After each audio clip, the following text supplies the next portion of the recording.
Jay here for Stretford Paddock. This is Transfers Live. That is Joe Smith, and that is my laptop, not his, and he's going through all my personal data. In case you haven't heard, there's been loads going on, so get involved in the comments and the chat, and don't forget as well to hit subscribe. I never thought I'd say these words out loud, Joseph, but we've had a bit of breaking news. Yes. Jonny Evans has returned to Manchester United. Jonny.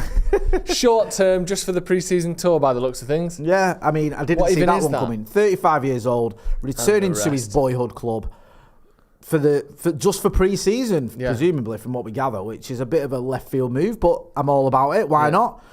You know, he can do a job for a few friendlies. Relatively popular player amongst the fan base. In all honesty, it's a help to him, isn't it, really? I think it's one of those, you know, when you go to your club to just train, keep yourself fit, he obviously feels like he's still got a bit of gas left in the tank. He has been linked with, I think, with a couple of moves, possibly to championship clubs. However, coming to United, put himself in the shop window, keeps himself fit. I'm sure someone will come in for him as well. Still, I think, can do a job at a certain level. Probably not Premier League, probably Championship or something like that. You may disagree. Makes a lot of sense. Get involved in the comments and the chat. Don't forget as well, we are going to be talking about Rasmus Hojlund because this looks like it's moving forward. Yes. This morning, I had this in my paper talk, and we're talking about Rasmus Hojlund and how the sort of fee or the expectation from Atalanta had dropped slightly. And now it does seem as though Manchester United and Atalanta are closer together. And Manchester United and the player have agreed terms. We've had it from none other than David Ornstein and Fabrizio Romano. Yeah. So you're getting both barrels there from the absolute top tier oneers. Yeah. That Manchester United and Hojlund have agreed personal terms. What we've seen with United this summer is a pattern of speaking to the player, agreeing terms with the player, and then getting the deal over the line with the club. Did it with Mason Mount. Did it with Andre Onana, and it looks like that's the route they've gone down with Rasmus Hojlund. So with that in mind, do you feel like this one is in the post? It seems like it, doesn't it? And Romano there saying that United are preparing their opening bid for Hojlund. Personal terms, 100% agreed. He wants United. Atalanta told United they don't want 3 players offered in the deal. There was some talk of a potential swap there. Asking price currently around 60 to 70 million euros, and then the next step will be the official bid. But that point there of personal terms 100% agreed, that's always a good start. Like you mentioned, we've done that, we've tried that model already and it works. It does seem as though United are being more deliberate and more sort of persistent and persuasive with their dealings this summer, and maybe we've gone for players who either less teams want, which, you know, we look at some of the transfers we've gone for in the past where you're having these tug of wars with other teams, and you know it's all about who they end up going to. Kim and Jay could have entered that territory, but it seemed as though we sort of pulled away from that one when we saw that we weren't going to be the favourites. But the other way of looking at it is we're going for players who want to join United, which is a massive thing. And I think for so long we've had people who, you know, and fair play to some of them, some players who you think maybe they don't care about United, but they still put a shift in, week out. But we've had too many players where it's clear they don't want to be there, or that they're just there for the paycheck or whatever.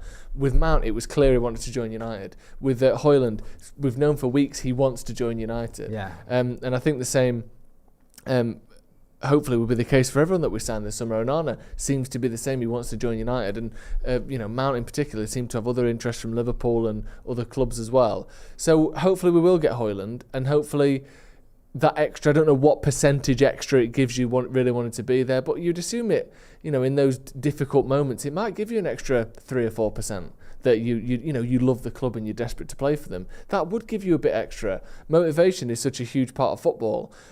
So having people there who care, it's not going to be 50% difference, but it might be a couple of percent here or there that is enough to make a difference long term. So we've got to see what the fee is. I think we've said before, 70 million quid is a hell of a lot of money for a player that's done what he's done. But if you can be more in the sort of 65, 60 million euro bracket where you're thinking about 50 million quid, 55 million quid, it's still too much, but it makes some sense. And that sort of matches some of the fees for other players around Europe. And I want to talk about this Balogun at Arsenal. Have you seen this, by the way? So just someone said this another in my young chat attacker this morning. They mentioned him, and I was a bit sort of confused. So just fill me in on that. Just before you get into that, I just want to talk about the Hojlund thing, what you mentioned there about players wanting to come, just before we move off that, and the fact that, United have had this sort of policy of going for players that want to come to the club, going for players basically we can get, and going for players that aren't astronomical. If you look at Andre Onana, around 50 million, Mason Mount, around 55. I expect Hojlund, like you say, to get done for around 55, 60 if all goes well. So they're not ridiculous fees. No. And I think what's helped us as well is there is this new regime at United when it comes to transfers. Not that I'm not quite buying into the idea that John Mertens a genius and all this other sort of nonsense I've seen being spanned about. But I think we know that we've moved on from the Woodward era. Yeah. And I think Atalanta will know that it's not the same as it was. I think even when we went for Diallo, was it still Woodward who was there around then? I think was so. It? And certainly when we bought Juan Mata, for example, from Chelsea, there was this, what do you want? We'll break the bank for him. I think now you know that United aren't really doing quite what we were in the past, where we're just paying whatever. There is a slight change there. I still don't think it's gone to the point where it's like, United are so savvy. No. I think we've kind of got these deals over the line in case of Onana and in the case of Mason Mount, where both clubs save face. Yeah. I don't think United, you look at United and go, I can't believe they paid that for Mason Mount. That is stupid. And I don't think you look at Chelsea and go, because he only had a year left on his deal, that is ridiculous. They've let him go for that. No. And it's the same with Onana. They got him for nothing, didn't they? In the summer, he's had one very good season, admittedly, but they can walk away and go, we got a good deal. United can go, we got a player who's going to play basically every game for us. 27 years old, could be here for another 10 years. You look at goalkeepers, and we paid.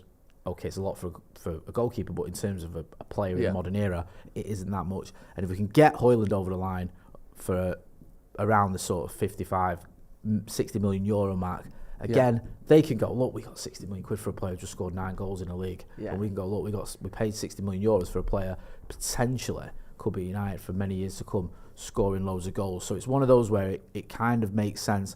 And I think the add-ons this summer, have been a big part of these deals we've been making, where it's allowed both clubs to walk away with their heads held high. And hopefully that's what can happen with Rasmus Hojlund. Because I think it's funny, if you look at the Diallo deal I mentioned earlier, when people want to use that as a stick to beat United, they'll say 37 million, won't they? When that's all the add-ons. Whereas if you think the initial payment was a lot less than that. Yeah. So, add-ons make all the difference. Sorry, you were talking about the kid Balogun. I want to mention him, and it's good time as well, because we've got FC Arsenal in the comments who's having a little bit of a laugh at Jonny Evans, saying that we went from Kim Min-jae to Jonny Evans. It's called looking after a player that's done a lot for a club, whereas Arsenal fans typically will boo their own captain. In the case of Granit Xhaka, we're actually helping a player who needs to rehab from a long injury. There's nothing wrong with Jonny Evans coming back to United for some friendlies. No, obviously not. Like that's if people will now jump on it and say, look, United finished club buying Jonny Evans, And it's like he's not coming back to captain the squad for the next 2 years. No. He's not. That's not it now. We're going to drop Lisandro Martinez and Rafael Varane's out the door because Jonny Evans is going to be our new starting centre back. Well, they don't understand how to treat players and people who've done a great job, like handing out their greatest ever manager, stuff like that. United wouldn't do that. But also on Arsenal, it's perfect timing. But the reason I wanted to mention Balogun is because when we talk about this fee for Hojlund, 50 to 60, maybe 70 million euros, that's what they want. We're looking at more the lower end of that for what we'd like to spend. This Balogun guy, who's 22, so he's young, but he's not like a teenager. He's a similar age to Haaland, for example. He's had one good season in his life, and there have been rumours of like 40 million bids for him. And you think, first of all, if he, in terms of what he's done, he had a good season for Reims last season in League One, got 21 league goals, which is obviously very good. But that's the only good season he's ever had in his life. How old is he, sorry? He's 22.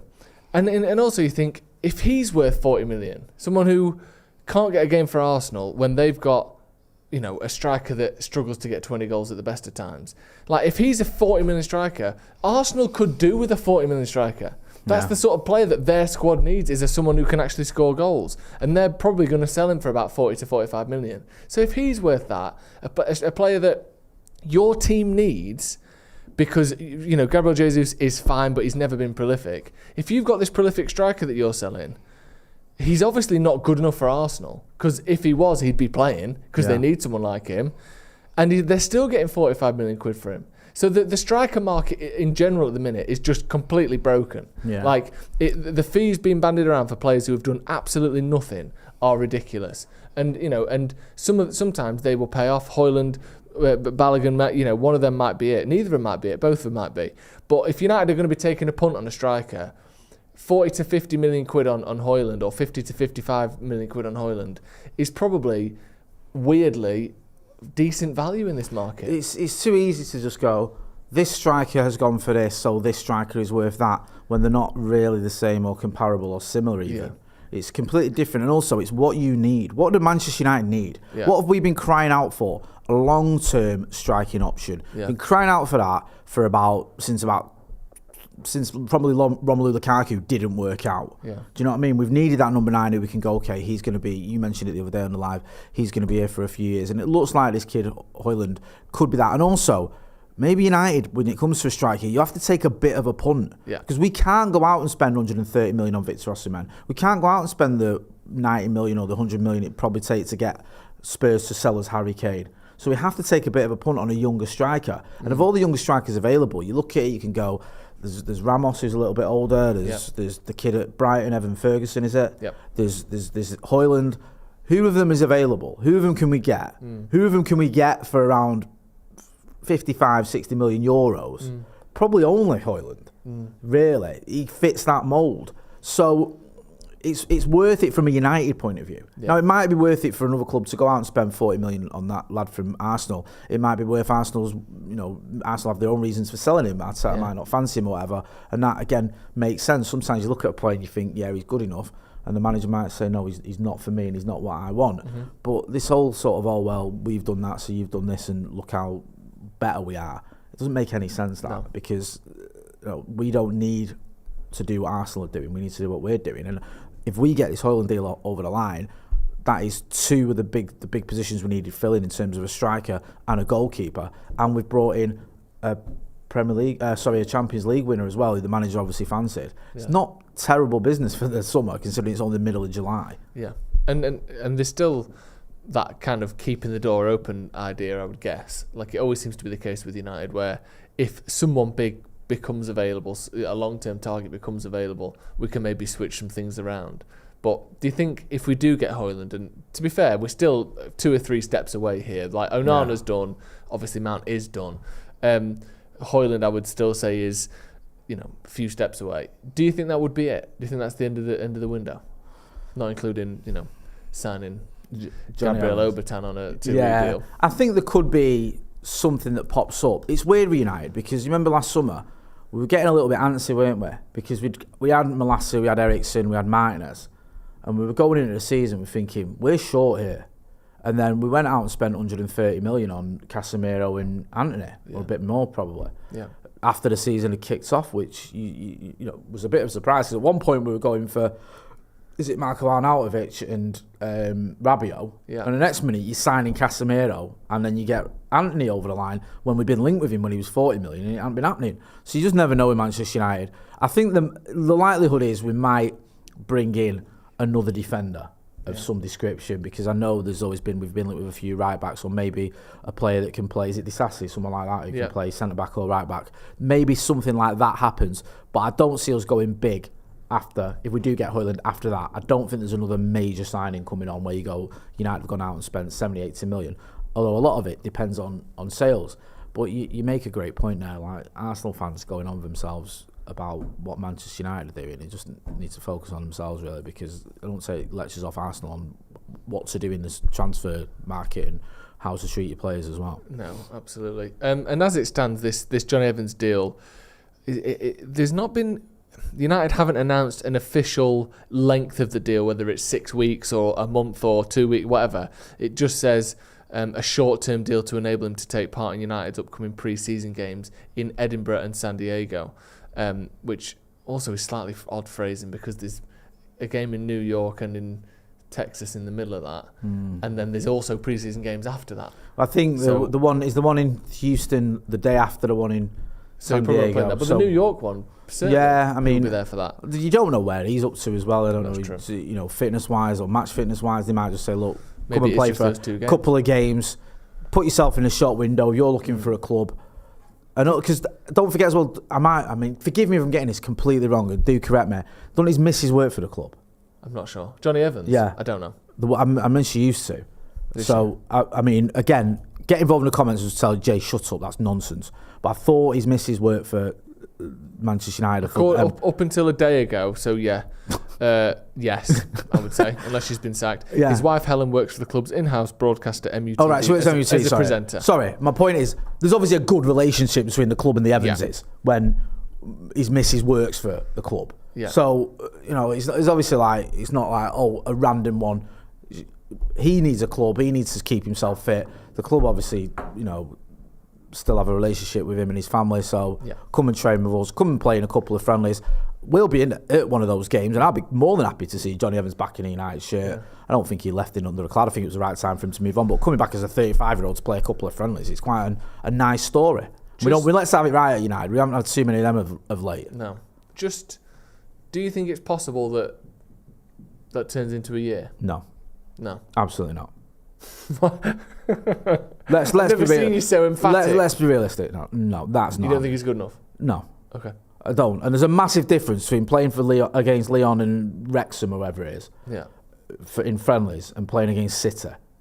Because you have to say, okay, if he's going to play for a year at United, he has to be prepared or good enough to play against the best teams in the world and in the league.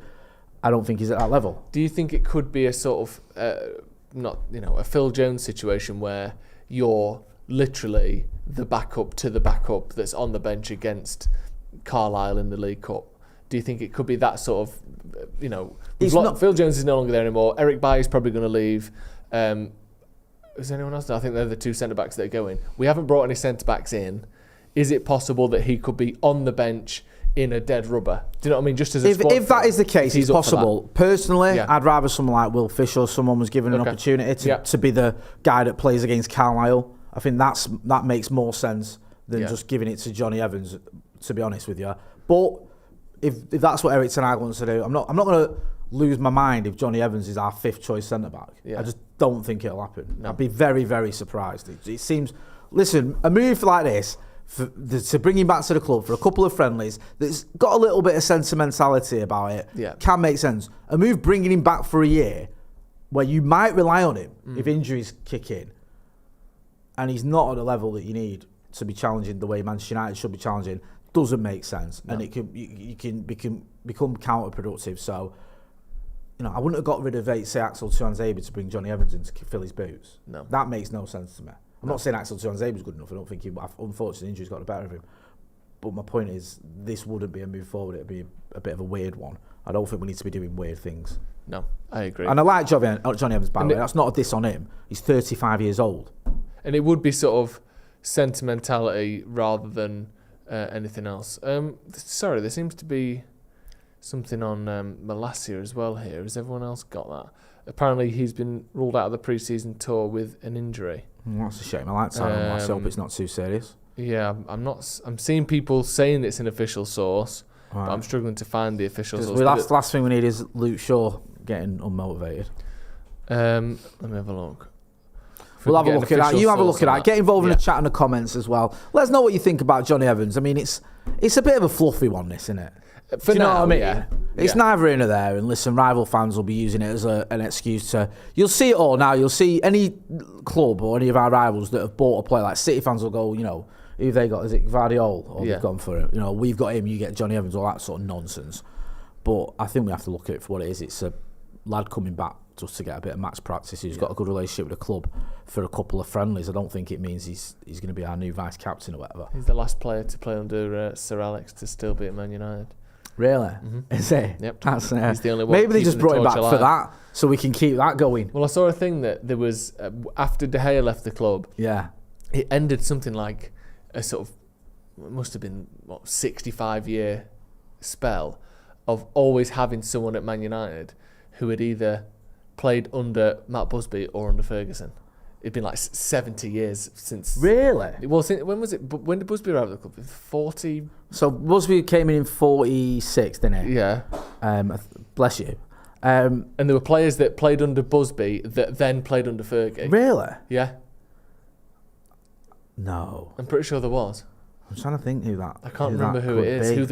If you let us know in the comments, who is that missing link who played under Busby and played under Fergie? Because I saw a stat that it was going around of David De Gea ends a 70-year run of someone. I'm trying to work. I can't see your screen. I'm trying to work out 77 years apparently. Who played under Busby and Fergie and played under Sir Alex Ferguson. Fergie came in what 86, 87. Yeah. And there was a player. When was it 70?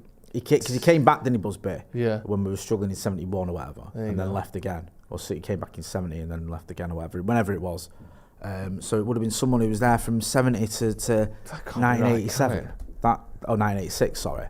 So someone who was there for 16 years from the end. I mean, it's possible. I'm just thinking, goalkeeper-wise, it can't be one of the goalkeepers, because I think, was it Chris Turner, I think, was in that when Fergie took over. I'll try and find it. I mean, unless it's one of the backroom staff or someone like that I'm not thinking of. But yeah, a player. Let me know in the comments if there's a player that was. I saw that stat that played under Busby and was still at the club. Yeah, I saw that stat somewhere when Sir Alex Ferguson took over. Because Joe's got his stat that he saw. That I sort of don't know. But I'm struggling to think of anyone that could be. I mean, it's possible, unless it was someone who was in the academy or whatever when Busby was there, and came through or still around. People saying it might be Arthur Albiston. Here you go. So David De Gea departs Old Trafford to end an almost century-old chain of players who worked under Matt Busby and Sir Alex Ferguson. So go on then. Arthur Albiston, I thought of him, but I didn't think he was Sir Alex around Ferguson under Busby. managed Man United for 26 years, 1,500 games. Is it not in there? Have a look in there, sorry. So people saying maybe Arthur Albiston, who was at United from 74 to 88. I did think Albiston, but I didn't think he played under Busby, but did he? Maybe, because that was Docherty, wasn't it, in 74? Tommy Docherty was the manager in 74. Yeah. 100%. So we'll have a look in that article, Ethan, but let's move on, shall we? Should we talk about Andre Onana? Travelling to the UK today, will land in England at 7 p.m. UK time, where he will complete his medical and a contract signing between Wednesday and Tuesday, which I don't know what that means. That's a weird way to put something. Should that say Wednesday and Thursday, or should it say Tuesday and Wednesday? Because presumably it shouldn't say between Wednesday and Tuesday, because I've never heard, unless they mean Wednesday this week and Tuesday next week, which I doubt. The contract will be until 2028. With it says it on the Romano tweet, to be fair. Yeah, he said medical contract signing between Wednesday and Tuesday. I think he meant to put Thursday. €51 million fee plus €4 million in add-ons. That is via Fabrizio Romano. So 51 million, let's see, €51 in pounds. You're looking at £44 million there as the initial fee. What do you make of that? Me and you were speaking about this the other day, and I think in goalkeeper terms, isn't he like the fifth highest ever goalkeeper in terms of fee? I think he's like just below Buffon or someone like that. Yeah. In the pecking order, which is a lot for a goalkeeper. But I think you have to look at it, what is going on currently. And again, you've got to put it in context. United need a goalkeeper. This is a goalkeeper who could play for United for the next 10 years, feasibly. He's a player we want. He's a player who just had a very successful season, getting to the Champions League final with Inter Milan. It makes sense for us to try and get him. It makes sense for Inter to want that kind of money for him. So I don't think it's as ridiculous as it might sound. You go, what are United doing, paying that much for a goalkeeper? This isn't someone who's going to come in and sit on the bench. He's going to play, hopefully, every game for Manchester United, potentially the next 5 or 6 years, if not longer. Yeah. Have you found this missing link between Busby and Fergie? There's an article in The Independent. Go on, let's do this. Come on. That says, David De Gea, Sir Alex's last player, ends 88 years of Manchester United history. David De Gea departs from Old Trafford to end an almost century-long chain of players who worked under Matt Busby and Sir Alex Ferguson after providing an imperfect fit for Ten Hag. So the only mention of it is, says here, David De Gea's departure removes the last survivor of the Ferguson era. For the first time since the relegation season of 73-74, United in 23-24 will not feature anyone that has or will make an appearance for the Great Scot. For the first time since 1934 to 35, there will be no one, because obviously some people who ended up playing for Busby started before then. For the first time since 1934 to 35, there will be none who have played for or will play for Sir Alex Ferguson or Matt Busby. Let's pass it here, right? So who is the player that joins those two eras? Man United squad season 1986. Yeah, that's how we work it out. That's how we're going to do it. Right, 1986. This is called journalism, and it's happening live. Yeah, journalism live, right. Right. So we go down to the squad. We'll do this, right. There's Gary Bailey. There's Alfred Albiston, who said, Mike Duxbury, no, surely not. Sonny Gill. This is good. This is good watching this. I know. Sorry, this makes good telly. This. I mean, was no Frank Stapleton? No, I don't think so. He was brought in by Ron Atkinson, wasn't he? Was he? Yeah. So Peter Barnes. No, it can't be Peter Barnes, surely.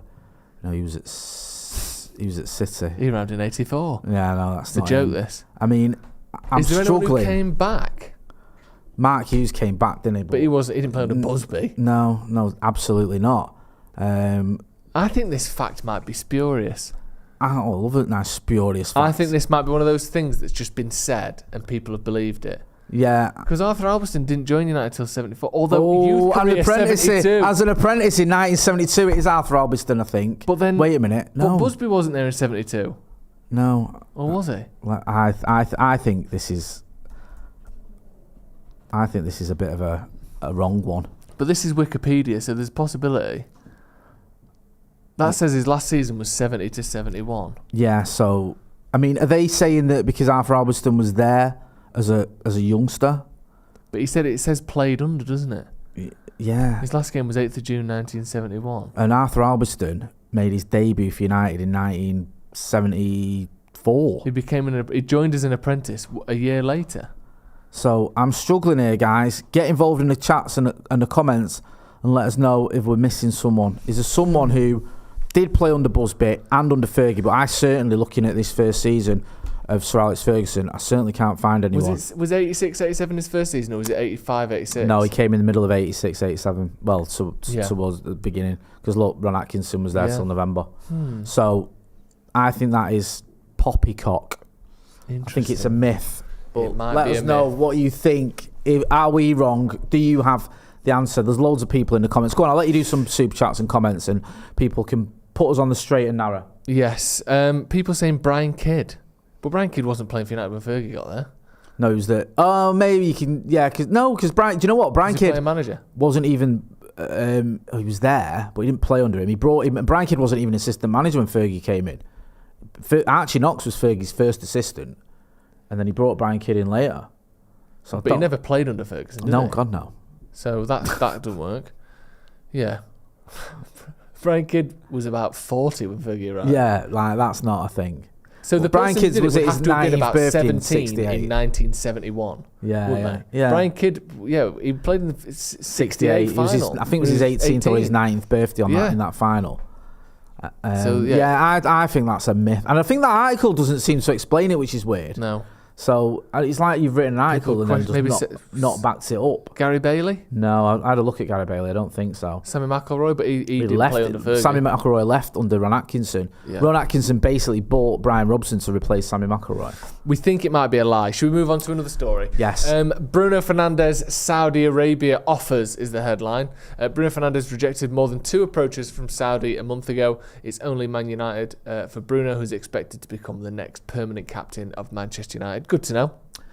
Listen, I mean, I don't blame Saudi Arabian teams for trying to get Bruno Fernandes. He's a very, very good footballer. I'm just glad to know he's not so many idea. And no disrespect to the Saudi League, but I think it'd be an absolute waste to leave the greatest club in the world to go and play in a league that is, probably the 10th best in the world, if that. Doesn't make any sense. You've just got us back into the Champions League. You're probably going to be the next Manchester United captain. I know you're going to get untold money playing in the Saudi League, but you can always do that when you're 38 or something. Yeah. I think Bruno might go on for a while, Yeah, me too. I think he could be one of those players who's still playing at top level when he's 36. It's just whether he starts getting injuries, isn't it? Yeah. That's the only question. When you're out on a night out and you need the toilet, first time you go, that's it, isn't it? You go to the toilet all the time. Yeah. That could be him, couldn't it? They're like certain sportsmen. So Ronaldo's a good example. Never really had any big injuries his whole career, has he? No. Messi's had a couple of he's out for a couple of months. But again, Messi never really had any big injuries his whole career. Someone like LeBron James, who up until he was about 37, never really had any big injuries his whole career. No, not really. Basketball, just incredibly durable. Yeah. Plays every night, averaging 30 minutes a night, 35 minutes a night, whatever.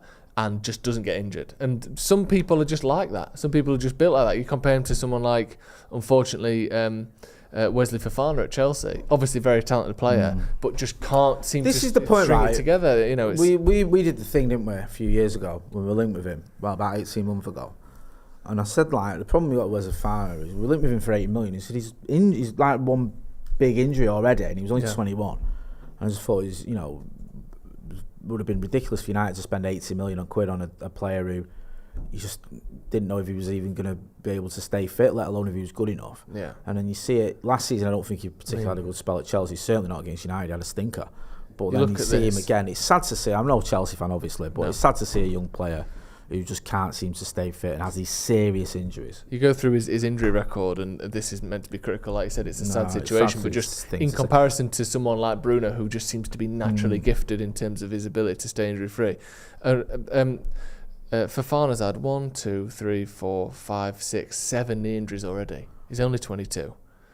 When you're having him that age as well. He's also had a broken leg, which seems like it must just be the one thing I will say to him is, to give him a bit of solace, I think Brian Robson broke his leg twice by the time he was 21. Yeah. So it can happen. Yeah. Do you know what I mean? You can't have serious injuries when you're a young player and come back for him. Yeah. It just doesn't bode well. It's all those amount of knee injuries. You look at knee injuries as well. That's worrying. Do you remember Owen Hargreaves was all right one, and then once he started getting that knee injury, it was done. Yeah. So I'm not saying it's the same for Wesley Fofana. And listen, like I say, obviously we're not Chelsea fans, but I don't like to see any player getting serious injury. Especially a young player who might not reach his potential because of injuries. That's always a shit situation. Yeah, it is. We've got a few super chats. Rebecca Jade O'Sullivan, who's been a member for 27 months, says Evans still better than Maguire. Interesting. I would disagree, but I think he's obviously... Can I just put this out there now? Yeah. No, he's not. No, it's like... Because that's going to... I know Rebecca's probably joking there, and that fair play, it's a nice little joke, but... There will be people who say, there will be people online who are going, he's better than Maguire. You're sure you, aren't you? Just the absolute kingmaker of comedy. I've seen you made a joke. It's a nice little joke. But you will never set stage. Which club was she? The Comedy Store. You will never set foot on the Comedy Store stage while I'm alive. Have you seen it? Well, I was going to say, I've seen Louis C.K., who obviously he's had his own issues. Yeah. So given a thing once where he went on the stage and she was telling him to stop, and he just carried on. So she was waving the candle at him to stop.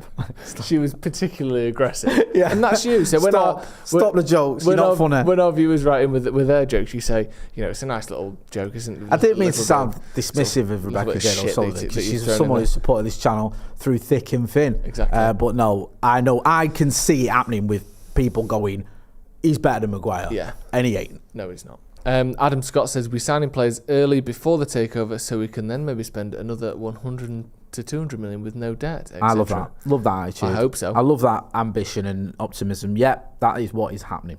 Jamie Clifton says, my only worry with Hojlund is that he's not that he's 20, but with Martial, not being reliable with his fitness, will we burn him out? Thoughts? You made this point about Erling Haaland, that one of the reasons he stayed fit the entirety of last season, pretty much, was because Alvarez was coming in quite a lot. And not just coming in for starting games, but Haaland was taken off on the hour mark, on the 70-minute mark, even when he was on for a hat-trick or whatever, or he was on to break records. Yeah. Pep took him off, managed him very well, to be fair, and not very often I say that. If we just stick in this 20-year-old kid in constantly, he's going to end up getting broken. And we've done that with too many players. At every age group, his whole career, last season, Haaland played 12 more games last season than he'd ever played in any season before. Because Dortmund, he weren't getting dropped, was he? Or rested? Well, do you know why that is? Because Alvarez also made 49 appearances for City last season. That's a big season. That's every game almost. Yeah. He plays minutes in almost every game. 31 appearances in the Premier League. 7 appearances in the Cups. 10 appearances in the Champions Leagues. 49 appearances in total for him. Do you know what? No wonder Haaland could stay fit, because every time they were 2-0 up, he came off. That reminds me, do you remember Jesper Blomqvist when he played in our treble-winning team? Yeah. He had 41 appearances that season. Yeah. And he was like 5th choice winger or whatever. Yeah. And he was like, he played so many games. You need to have that. And my only issue with Hojlund is, same thing, is it's not that he's not good enough, it's that if he's not playing up front, who is? Rashford? Because Martial isn't. Well, there's another link. We've got another link here, haven't we? Don't even mention, is it the kid Muane? Yeah. Or have I had a brain freeze and we've already spoke about this? No, we'll talk about that. Yeah, because we have been linked. I think is this from the Romano tweet referencing David Ornstein. So that's like the powerhouses joining forces. Do you know what I mean? While they get that up, shall I just do a couple more comments? Please do. Ethan is looking into that at the moment. Oh, no, we've got it there. Sorry, go on. So Man United, this is from Fabrizio Romano. Man United have agreed outline personal terms for Hojlund. Gap in club's valuation, so will take time, but talks to continue over deal. PSG also pursuing, they can do one. United in parallel dialogue on Kolo Muani and others. So if we're in parallel dialogue, there's two schools of thoughts here. One is it's a backup. Yeah. So if everything goes Pete Tong with the Hojlund deal, you can go, okay, we'll turn our full attention to Mane. Another is that we're actually doing a bit of joined up thinking for once, thinking, look, we could do with two strikers. Yeah. If we can get a Muani deal over the line for a decent price, then there's no reason why we can't. I've been saying for the past 12 months we need to buy two strikers. Yeah. We need that. You can't just rely on Marcus and an unproven kid. It ain't going to work. And I don't think Mason Greenwood's coming back this season to Manchester United. I don't. He might end up one day, and I don't know. I'm not ICK. I would just be very surprised if Mason Greenwood starts or plays for Manchester United next season. Yeah. So I don't see him as an option. I see your options are Martial, who's broken, Marcus Rashford, whose best position is probably on the left, and if we get Hojlund, it's still a big if, him. So that's three options that are flawed in some way. Yeah. And I don't even know if you can rely on Martial at all, to be honest with you. And I think the manager will probably try and move him on. So I think you need another striker. And I love Charlie McNeil. I think he's a fantastic young player. I don't think he's ready yet. I like Joe Hugill. Don't think he's ready yet. I think we have to be honest about these young players. And the last thing you want to do is start throwing in teenagers who aren't ready for the first team, because it's just going to wreck them. Yeah, definitely not. Christodoulou says, enjoy the US, lads. Will you do a vlog for it? We will be doing a vlog for it, yes. It might be out for the members section. To be honest with you, we usually do vlogs like behind the scenes stuff on the members section. Yeah. So go and check out the members section.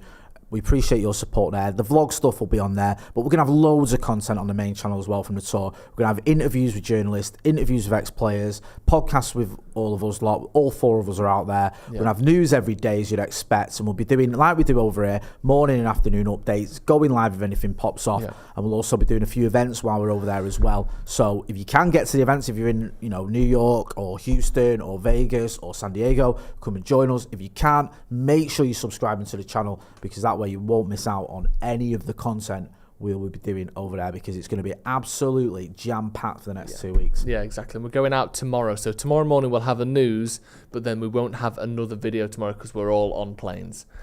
So that's going to be... Well, I don't know. We can always see if McCullers can do something. If something pops off, he'll be over there, won't we? Yeah. So and of course we will have the watch-along. We'll have the watch-along. Oh, yeah, the watch-along will be here. We'll be in America. You've got some big hitters on the watch-along anyway, haven't we? So you'll have the watch-along for the Lyon game. Yeah. We'll also have, if anything breaks, we'll have you covered. It'll be probably McCullough or the lads on the watch-along will go live with that. Yeah. And I'll be live, I think, in the morning from my kitchen in Eccles. Before we set sail. Look forward to that one. And then, we'll be doing a bit of vlogging over there as well, and loads of other stuff. So make sure you are getting involved. Any more before wrap up? Yeah, we've got a few. Wilfish and Mengi going on loan, could be a free backup. I think we're talking about centre-backs there, potentially. Yeah, I said that, if we were to have a backup, I wouldn't mind Wilfish, but maybe he's thinking, I don't know, Jonny Evans could be, like you were saying, the fifth choice. I'd be surprised. Yeah, I'll be honest. Man United Scout says Hojlund is the fifth player in the last 15 years in Serie A to score 8+ goals in a season before turning 20. Oh, there you go. That's the real quiz. There's your stat. Andre Barbosa says Jay's comment on Wesley Fofana when we were linked with him have never been more accurate. The fact that he's just been ruled out for the next season. I know it's tough. I took pelters for that as well. Off Leicester fans. Yeah. Honestly, they were hammering me. Why do they give a shit? They're the one that's got 80 million for two centre-backs that haven't been worth it. You don't know anything about ball. You don't know ball. This guy, some guy did an article on me. Really? Yeah. Jonny from Stretford Paddock said this about Wesley Fofana. I said, his massive question marks about his injury record. It'd be a gamble getting him. 80 million is ridiculous. Closer to 8 million would be more accurate. I don't even think quality-wise is worth 8 million. No. And I'll be honest, I did question his quality as well. It wasn't just his injury, but his injury record came up in it as well. And it's a bit crass to go, look, I told you so. Well, that was my point I was making. Yeah. And I feel for the kid, I really do. And hopefully he does turn it around and goes to a bigger club than Chelsea. Julio says the stat about the player playing under Busby or Ferguson refers to the eventual Sir Alex Ferguson player arriving before the last Busby player left, or may not be a direct link, etc. I.e. Alberston plays with Stepney Morgan. I understand that, which would I get that, but then that doesn't make sense because there are still players at United who have played with De Gea, who played under Fergie. So that wouldn't be the end of that run. No. So for that run to have existed, I respect the fact the kid's trying to work it out. Yeah. Fair play to you. Yeah. Because you've tried to do something there, and I get it. It's a good, stab at it. But yeah, everyone in the squad other than Mount has played with De Gea, who played under Fergie. Yeah, so if that was the start, the run wouldn't have ended, and they said that it had ended. JB, welcome to the first team. Ian Kerr, welcome to the academy, and Patrick Mosley, welcome to the academy as well.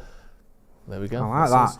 People just getting into the membership. Listen, I wanted to say thank you again for all your support since we became Stretford Paddock. There's a reason we're going on tour, and that is thanks to all the support we've got, and it enables us to go out there, to take us all out there, and to keep producing the content. We love producing, so big thank you to everyone. And make sure, if you're not doing already, you hit subscribe. We want to get to 800,000 subscribers. The channel has gone from strength to strength over the last 3 years, and that's because of the support you guys give us. Joe, where can people find you?